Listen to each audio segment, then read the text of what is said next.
Hai semuanya, sebenarnya hari ini aku tuh gak ada rencana mau filming apa-apa. Cuma aku hari ini gak bisa tidur, jadi aku akan bikin kayak semacam segmen mini stories gitu kali ya. Tanpa basa-basi lagi, kita masuk ke cerita hari ini. Kalian tahu kan Jepang itu negaranya advance banget. Segala macam teknologi itu mereka selalu yang paling depan. Kalian juga tahu Jepang terkenal banget sama vending machine. Jadi aku hari ini mau cerita tentang pembunuhan vending machine, di mana terjadi di Jepang tahun 1985. Jadi sebelumnya aku mau ngasih tahu dulu, kalau buat kalian yang nggak tahu, vending machine itu adalah bagian hidup yang besar ya di Jepang ya. Vending machine makanan, minuman, teknologi, games, semua ada di Jepang. Nah, vending machine itu adalah salah satu bagian dari kehidupan di Jepang, terutama minuman dan makanan. Banyak banget orang yang beli snack dari vending machine, banyak banget orang yang beli minuman, soda, atau energy drink dari vending machine. Jadi mereka tuh merasa kayak vending machine adalah bagian dari kehidupan mereka sehari-hari. Nah, itu satu. Dua, Jepang tuh punya kebiasaan kalau misalnya mereka baru ngeluarin salah satu produk baru. Jadi cara mereka promosi itu adalah mereka kan ngasih barang itu dengan gratis lewat vending machine. Jadi contohnya nih ya, kalian ke vending machine, kalian pencet, oh gue mau frutang nih contohnya. Terus ale-ale ini baru nih. Mereka mau bikin promosi, mereka mau kasih gratis.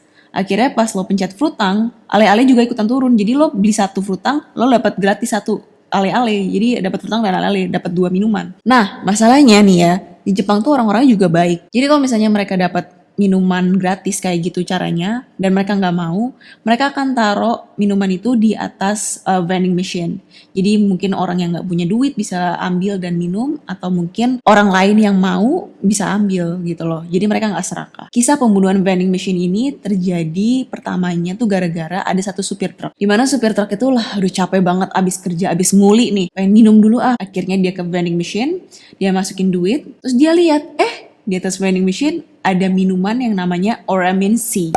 Jadi Oramin C ini semacam kayak Krating Deng ya mungkin ya kalau di Indonesia. Tapi karena dia terlanjur udah beli minumannya dia dan dia telat ngeliat si Oramin C ini, akhirnya gimana nih, udahlah bawa aja dua-duanya. Dia bawa minuman yang dia pilih tadi sama minuman Oramin C yang ada di atas vending machine. Tapi dia nggak langsung minum dua-duanya. Jadi dia minum minumannya dia dulu, terus beberapa hari kemudian dia ingat, oh iya aku masih punya Oramin C. Let's try it. Terus dia coba minum Oramin C dan dia pingsan dan meninggal dunia. By the way, kejadian ini terjadinya di Hiroshima ya. Kalau kalian yang belajar sejarah kan tahulah Hiroshima, Nagasaki. Nah, ini di Hiroshimanya. Dan kejadian ini terjadi juga di kota yang sama, di Hiroshima. Di mana ada seorang anak kuliahan, dia beli juga minuman dari vending machine di kota itu. Dia datang ke vending machine, dia pencet satu minuman. Pas dia mau ambil minumannya dia di slot machine, dia ambil, kok ada 2 minuman. Ternyata dilihat Oramin C. Oh oke, mungkin gratisan. Diambil lah tuh Oramin C sama minuman yang dia beli, bawa pulang, dan kejadian sama. Dia minum si Oramin C ini, dia kejang-kejang dan meninggal dunia. Ada lagi kejadian yang sama di Hiroshima juga. Ini masih pelajar ya, anak ini masih kayak SMA gitu. Dia capek banget abis ujian, abis ulangan umum, terus udah belajar seharian. Oke, aku mau beli energy drink. Pas dia masukin duit, dia pencet minuman pilihannya dia, dan dia ambil dari slot machine. Ada 2 minuman, ada minuman gratis, yang mana adalah Oramin C lagi. Dia bawa pulang, dia seneng banget, yes jackpot nih, mungkin ini rezeki anak soleh, gue habis ujian, habis belajar mati-matian, sekarang gue dapat 2 minuman. Sampai rumah dia minum lah semua minumannya, dia kejang-kejang dan meninggal dunia juga. Akhirnya orang geger dong, aduh gila banyak banget orang meninggal gara-gara habis minum minuman dari vending machine. Dan setelah diteliti, minuman tersebut terdapat satu racun, di mana racun itu bisa membunuh tanaman-tanaman liar yang bernama paraquat. Jadi racun ini namanya paraquat. Paraquat ini kalau kalian nggak tahu itu dia bahaya banget. Dengar-dengar kalau kamu celupin satu jari kamu, jari kamu ini bisa nggak cuma koyak doang ya, jari kamu tuh bisa melepuh sampai hancur gitu. Kalian pernah tahu minuman vitamin C yang kalau dicelupin ke air tuh langsung gitu kan? Nah bisa kayak gitu jari kalian. Zat kimia ini tuh dilarang di 32 negara. Akhirnya total korban yang ditemukan adalah 12 orang. 12 orang meninggal dan kebetulan korban terakhir adalah seorang perempuan. Tapi setelah korban terakhir tersebut, tiba-tiba stop. Nggak ada orang yang meninggal lagi karena minuman di vending machine. Dan orang-orang yang menjadi korban tersebut, mereka tuh sebenarnya nggak pernah bener-bener ngelihat minuman itu di-dispense dari vending machine-nya ya. Jadi pas mereka beli minuman mereka tuh nggak pernah bener-bener ngelihat si Oramin itu turun jatuh dari vending machine tuh kayak cetok gitu. Barengan sama minuman mereka. Jadi mereka selalu nemuin antara di atas vending machine atau di dalam slot vending machine atau mungkin di bawah vending machine tersebut. Jadi udah jelas banget kalau minuman itu ditamper, minuman itu tuh diracun sama orang. Karena fakta tersebut lah, makanya orang-orang tuh nggak ada yang nuduh kalau ini adalah permainan licik dari produsen-produsen makanan atau minuman tersebut. Jadi udah tahu kalau itu adalah kerjaan orang luar. Cuma banyak banget orang yang nuduh jangan-jangan emang ini ditargetkan buat laki-laki. Jangan-jangan emang ada perempuan atau mungkin sekelompok perempuan yang pengen membunuh laki-laki. Karena pembunuhan tiba-tiba berhenti gitu aja setelah korban terakhir adalah perempuan. Tapi menurut aku mungkin kebanyakan korban adalah laki-laki karena yang biasa minum energy drink, minuman-minuman kayak Krating Dang itu kan laki-laki ya. Jadi tuh kayak kebetulan aja gak sih? Pas laki-laki yang minum, jadi laki-laki yang jadi korban. Nah, masalahnya tuh gak sampai di situ aja. Nah, masalahnya di Jepang ini gue gak ngerti ya, mereka tuh seneng banget copycatin kalau misalnya ada satu pembunuhan atau satu tindakan kriminal yang besar yang menimbulkan histeria di negara tersebut. Jadi banyak banget copycat mereka masukin paraquat ke minuman-minuman mereka.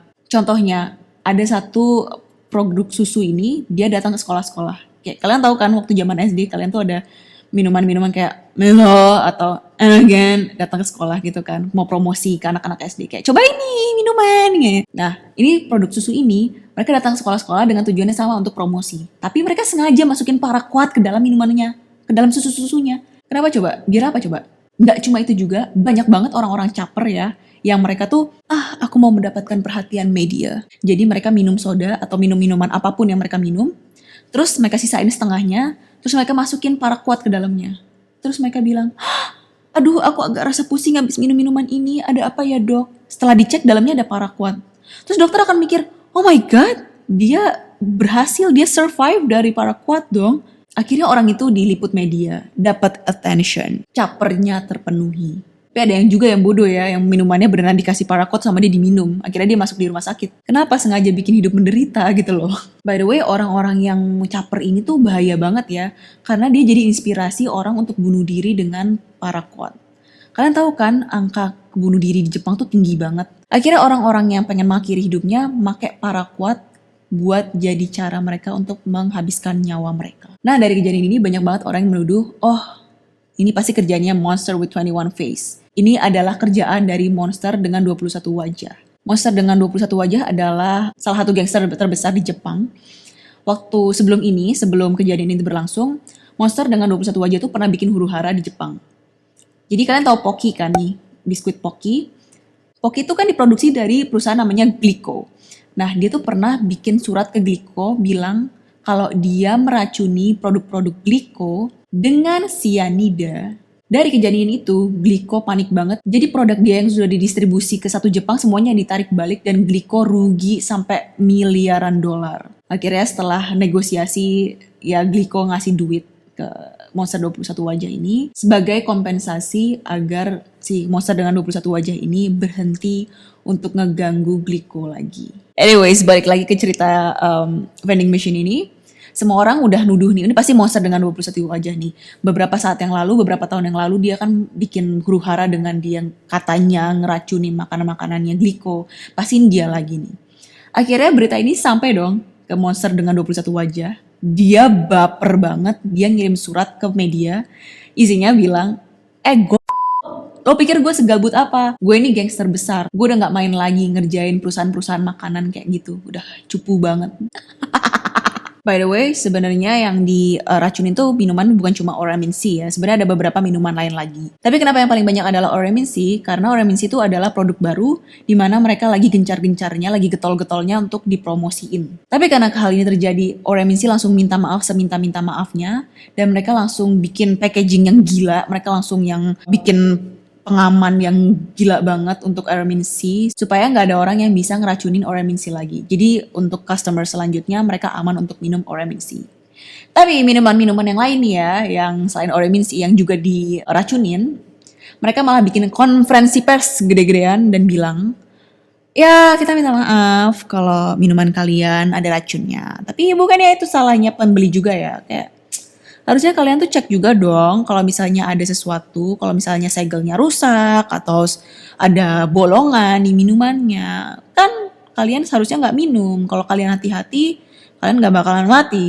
Victim blaming ya. By the way, ini gak happy ending karena sampai sekarang gak ditemuin pelakunya. Jadi sampai sekarang kita gak tahu siapa dibalik dari vending machine murder. Anyways, that's it for today. Komen dong di bawah menurut kalian siapa sih yang ngelakuin ini? Apakah ini cara jahat dari produsen?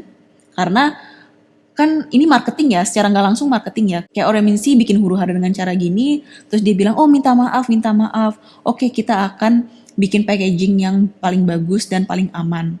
Dari situ orang akan percaya dong sama Oreminsi. Wah, hebat nih, udah dizolimin kayak gini, mereka masih tetap memberikan yang terbaik buat customer. Wah, gue mau minum produknya. Jadi secara singkat, Oreminsi melakukan untuk mendapat simpati dari masyarakat dan marketing, jadi produknya lancar dan sukses. Atau mungkin juga bisa aja nih salahnya dari Monster dengan 21 wajah. Bisa aja dia bohong. Tulis pendapat kalian di bawah ya. Jangan lupa like, subscribe, and I'll see you on my next video. Bye!